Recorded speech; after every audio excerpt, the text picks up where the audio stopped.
लेकिन उस मोबाइल में इंस्टाग्राम पे आधे कपड़े नाचती हुई लड़कियों को लाइक करने से बहुत ज्यादा अच्छा है कि हम हनुमान चालीसा पढ़ें। ये संस्कृति हमें हमारे घर में लानी होगी। हमारे बच्चे, हमारे युवाओं को, आने वाली पीढ़ी को यह सिखाना होगा कि हनुमान चालीसा में कितनी ताकत है। हमारे घर में लड़कियां दीपिकोन पादुकोण जैसा नाचना तो सीख गई, लेकिन रानी लक्ष्मीबाई जैसे तलवार चलाना नहीं सीख पाई। ये हमारा दुर्भाग्य है। हमारे युवा सलमान खान, आमिर खान तो बनना चाहते हैं, लेकिन छत्रपति शिवाजी महाराज नहीं बनना चाहते। ये जो कुर्बानी और ये आजादी मिली है ना, ये फोकट में नहीं मिली है। आज ये जो भक्त अनाज खा रहे हैं ना, ये हिंदुत्व का अनाज खा रहे हैं, किसी जिहादी का अनाज नहीं खा रहे हैं। ये बागेश्वर धाम ने आज हमें ताकत दी है। आज वो अकेला निकला है पूरे देश को इकट्ठा करने में, हिंदुओं को। मेरे हिंदू में इतनी शक्ति होनी चाहिए कि बागेश्वर धाम के साथ कदम से कदम मिला के चले।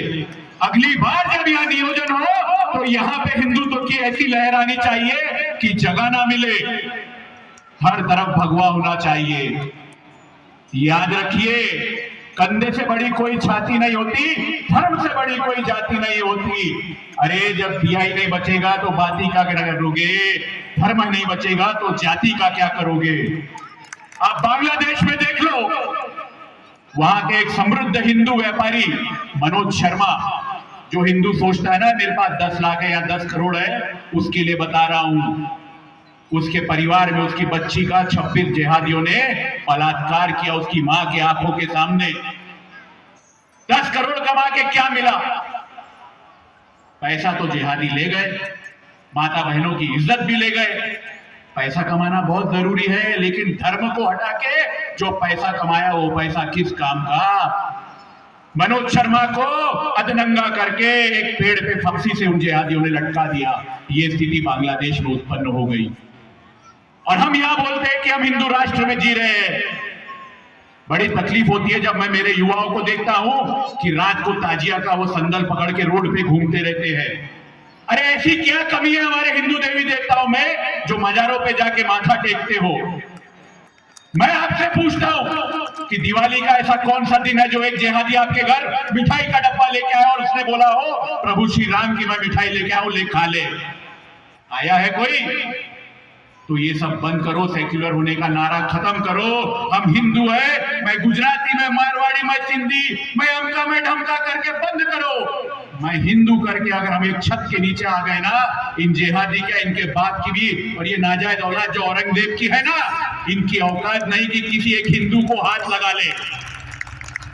मेरे सभी हिंदुओं को एकत्रित होना पड़ेगा, याद रखना। अरे जब ये जिहादी खुल्लम खुल्ला तलवारें लहराते हो और हमारे मंदिर और शोभा यात्रा पे पत्थर फेंके जाते हो, अरे जब इनके भोपू दिन में 5 बार चिल्लाते हो और हनुमान चालीसा पढ़ने वाला जेल में डाला जाता हो, जब खुले मन से सनातन का अपमान किया जाता हो और उसका तिरस्कार करने वाले का सर तन से जुदा किया जाता हो, हर हिंदू की पीड़ा कहूंगा, हर जिहादी का कृत्य कहूंगा। अरे भाड़ में जाए ऐसा भाईचारा, मैं तो सिर्फ जय श्री राम कहूंगा, मैं तो सिर्फ जय श्री राम कहूंगा। मैं आप सबसे विनती करता हूं कि इस मुहिम को हमें यहाँ बंद नहीं होने देना, नहीं तो समय बहुत विकट आएगा हमारे देश के लिए भी। हमारे युवाओं के हाथ में मोबाइल है, मोबाइल चलाना सीख गए लेकिन शस्त्र चलाना हम भूल गए। अरे हम किसकी औलादे हैं, याद रखो। एक औरंगजेब आया था, उसकी कई नाजायज औलादे अभी रोड में यहाँ पे घूमते हुए हमको दिखती है, लेकिन याद रखो तुम उस छत्रपति शिवाजी महाराज की औलाद हो जिसने उसका पेट भी फाड़ा था और उसकी आंत भी बाहर निकाल दी थी। जाते जाते कुछ चंद पंक्तियां आपको कहूंगा जिसमें पूरा एक सार आ जाएगा कि हाथ काट के रख दूंगा, हाथ काट के रख दूंगा अगर एक नाम समझ आ जाए तो। सोचो कितनी तकलीफ हो अगर राम समझ आ जाए तो। राम नाम तो कह लोगे, राम नाम तो कह लोगे, पर राम सा दुख भी सहना होगा।